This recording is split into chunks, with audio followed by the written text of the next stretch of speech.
Okey, kembali lagi pastinya di Malaysia hari ini. Seperti mana yang Anim katakan, kita nak bawakan satu topik yang serius ianya berkaitan dengan kesihatan, iaitu COVID-19 dan penyakit jantung. Kalau dahulunya kita nak bercakap tentang penyakit jantung ini kena mengena dengan vaksin. Betul, Sebab ada yang mengatakan bahawa ada setengah vaksin itu tidak sesuai untuk penyakit-penyakit jantung ini. Dan cakap pasal penyakit jantung ini pun ianya terbagi kepada beberapa kategori juga. Ada yang ada masalah berkaitan dengan injap, ada yang salur darah tersumbat dan sebagainya.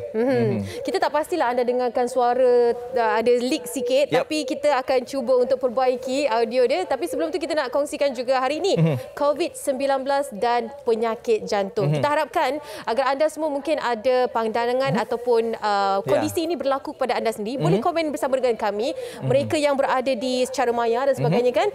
Mungkin kita boleh utarakan juga soalan anda bersama dengan pakar hari ini. Terus sahaja kita perkenalkan Dr. Asri Rangga Abdullah Ramaya, pakar perunding kardiologi Hospital Serdang. Assalamualaikum doktor.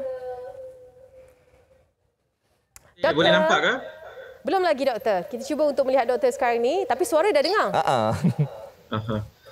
Apa khabar Anim dengan Fazli ya? Baik. Alhamdulillah. Itu dia.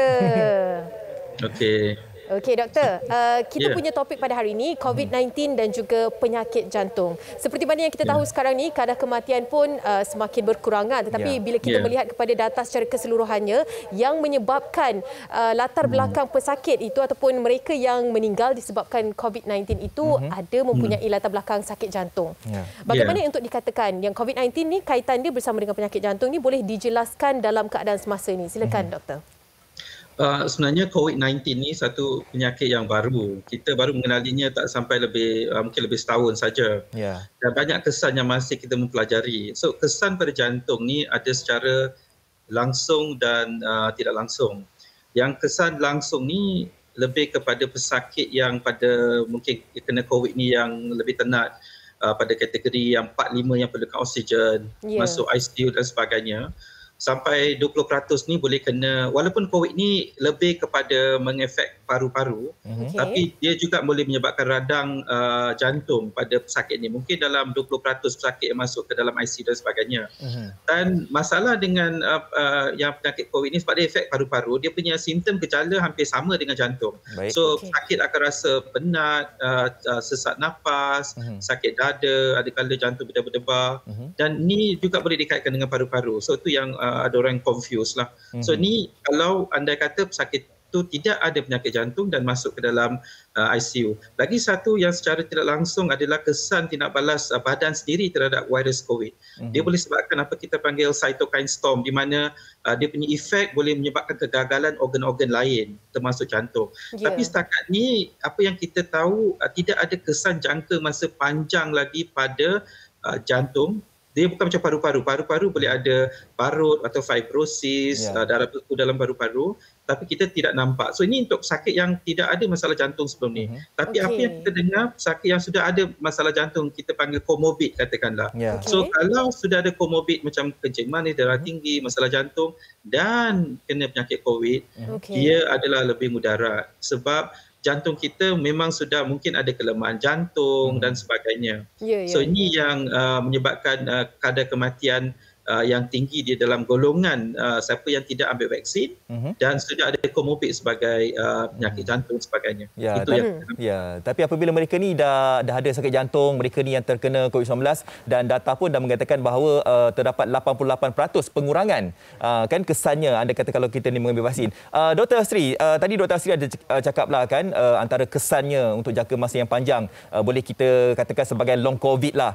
Dan saya pasti mereka yang lihat ini, yang tengah tengok Malaysia hari ini, mereka pun ingin tahu juga adakah kesannya ini untuk jangka masa yang panjang ini, adakah ianya boleh sembuh ke ataupun ianya memerlukan rawatan intensif seperti fisioterapi untuk menjalani kehidupan seharian kita, Dr. Asri? Seperti saya kata tadi, kita masih tengah mengenali long COVID ni. Ini adalah satu condition yang baru untuk pengamal perubatan dan sebagainya. So setakat jantung ni masih terdapat banyak kajian yang sedang dilakukan. So kita tak tahu 2 tahun dari sekarang macam mana dan sebagainya. Tapi paru-paru memang nampak ada kesan fibrosis dan sebagainya. Mungkin ada yang boleh sembuh dan mungkin ada yang ada residual effect atau dia memang ada efek yang permanent atau long term. Itu kita masih tengah pelajari sekarang. Tapi jantung is something new, di mana di banyak negara barat dan sebagainya kita masih tengah mengaji, dan di Malaysia juga. Apa kesan jangka masa panjang. Sebab sekarang ni adalah fasa untuk kita pengambilan vaksin. Ada di antara kita yang mempunyai kesan, ada juga yang mengatakan certain lah, tidak semua, tetapi keadaan itu agak berbeza apabila mengambil vaksin. Tapi kita hold dulu soalan kita, kerana kita ingin menemu bual bersama dengan salah seorang bekas pesakit COVID. Kini juga bersama dengan kami secara maya, Amira Ruslan. Assalamualaikum Amira. Waalaikumsalam. Itu dia. Amira, terima kasih bersama dengan kami. Kita terus sahajalah kan kongsikan sedikit keadaan Amira ni. Amira pernah ditidurkan selama 9 hari. Berada di ward ICU. Berada pada stage yang agak serius, sehinggalah katanya sekarang ini hanyalah 48% sahaja paru-paru boleh berfungsi dengan baik. Itu kesan selepas sembuhnya dari jangkitan virus COVID-19 ni. Jadi Amira, ceritakan bersama dengan kami apa yang dilalui dan apa yang dirasai sekarang, kesannya secara fizikal yang boleh digambarkan di sini. Sekarang sebenarnya keadaan semakin baik, tapi keletihan dan susah nak bernafas tu memang biasa. Sampai kadang-kadang saya pun dah terbiasa. Okey. Lagi-lagi kalau sekarang kita berjalan ke mana-mana kena pakai mask kan. So udara tu lebih terhalang lah. Kalau nak dikaitkan dengan jantung, apa yang saya perasan bila saya kekurangan nafas ataupun macam penat, so jantung saya lebih laju pump. Amira, mungkin boleh kongsikan kondisi kesihatan sebelum terkena COVID-19 ini. Adakah Amira sendiri ada mengalami masalah jantung ke, ada mengalami masalah-masalah kesihatan lain ke sebelum mengalami COVID ini, Amira? Tak, sebelum ni sebelum kena COVID saya sihat alhamdulillah. Tak ada masalah jantung ataupun penyakit lain. Memang sihat-sihat je. Dr. Asri, alang-alang kita bersama dengan Amira, mungkin doktor boleh memberikan komen sedikit terhadap kondisi yang dialami Amira. Adakah ini yang dikatakan dengan simptom ataupun sindrom long COVID ini, doktor? I think Amira memang bila mengalami COVID pada bulan Januari di Sungai Buloh memang teruklah. Dia masuk ICU intubated, consider kategori 5. Alhamdulillah sekarang semakin sihat. Tapi itulah, kita long COVID ni kita masih mengenali dia punya efek-efek. Yang kita pada mulanya hanya fikir long COVID ni akan efek pada paru-paru semata-mata. Kita dapati ramai yang cepat penat dan sebagainya. Tapi yang efek lain pada pemikiran, otak, susah nak tidur, susah nak konsentrasi, semuanya ada. Kita masih tidak pasti, ada yang kemurungan dan sebagainya. Dan kembali pada jantung, sebab seperti saya kata tadi, gejala-gejala untuk paru-paru dengan jantung sometimes boleh bertindih. So kalau dia masih ada jantung berdebar-debar dan sebagainya, memang dia kena follow up atau jumpa doktor, dan ada kala doktor paru-paru ni akan rujuk juga pada doktor jantung untuk tengok sama ada masalah dengan ECG, kita boleh buat echo dan sebagainya.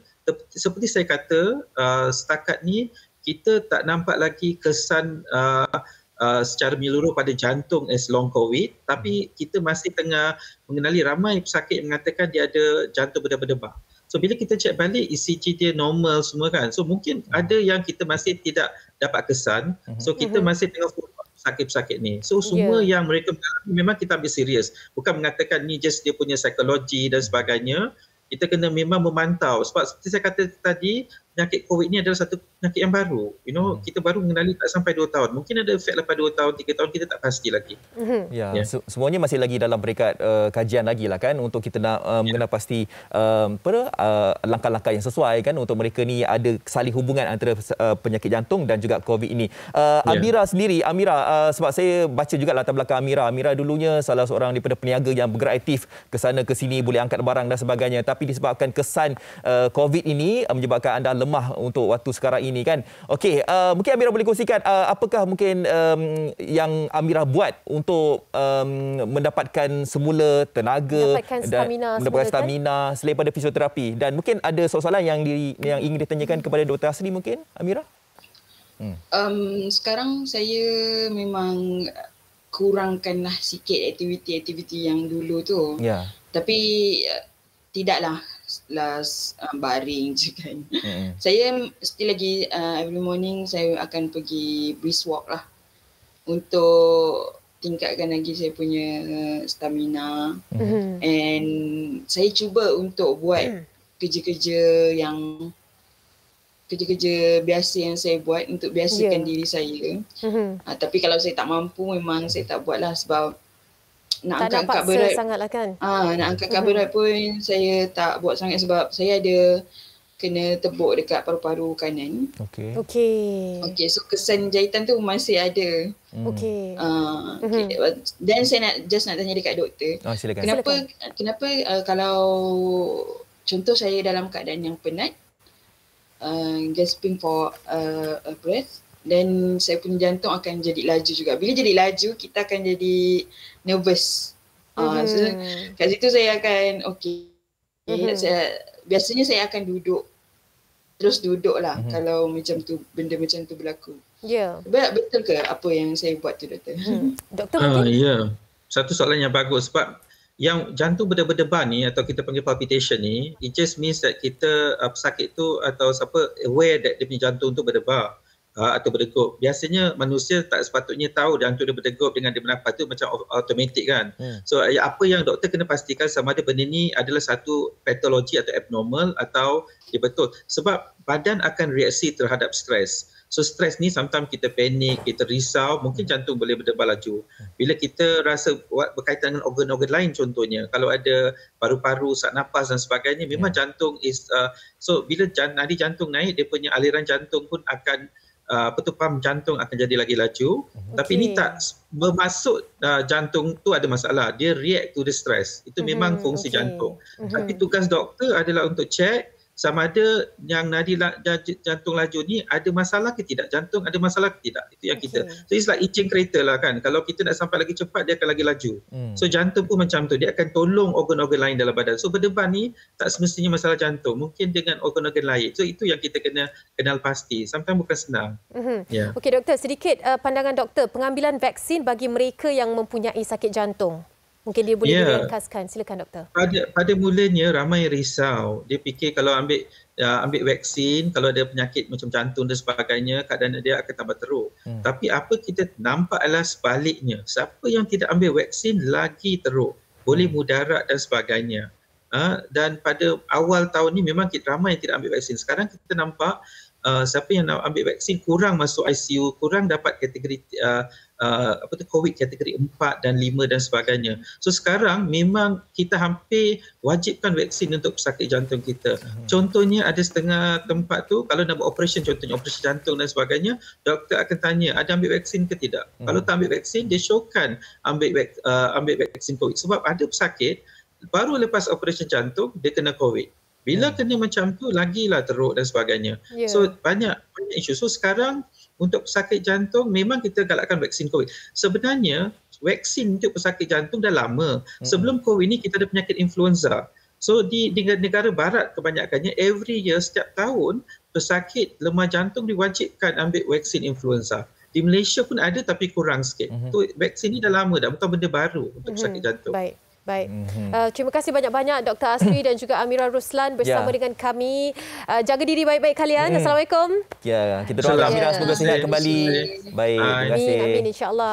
Hari ini sedikit pencerahan berkaitan dengan pengambilan vaksin dan juga apakah kaitan COVID-19 bersama dengan mereka yang mempunyai kondisi sakit jantung. Kita harapkan perbincangan ini kan dapat memberi pendedahan yang baik sekali kepada mereka yang mungkin mempunyai kondisi yang sama. Betul. Kalau ada di antara anda yang mungkin ragu-ragu ke tentang pengambilan vaksin ini, ada sakit jantung, jumpalah dengan pakar kan, tak ada masalah. Dan sebenarnya vaksin ini bukannya sebabkan punca kita tak dapat jangkitan COVID-19 kan, tapi dengan vaksin ini dapat mengurangkan kategorinya kan. Kalau kita lihat mungkin yang ada vaksin ini untuk 1 dan 2 saja, dan untuk anda yang mungkin ada masalah jantung, mungkin anda selamat nyawa anda nanti. Baik.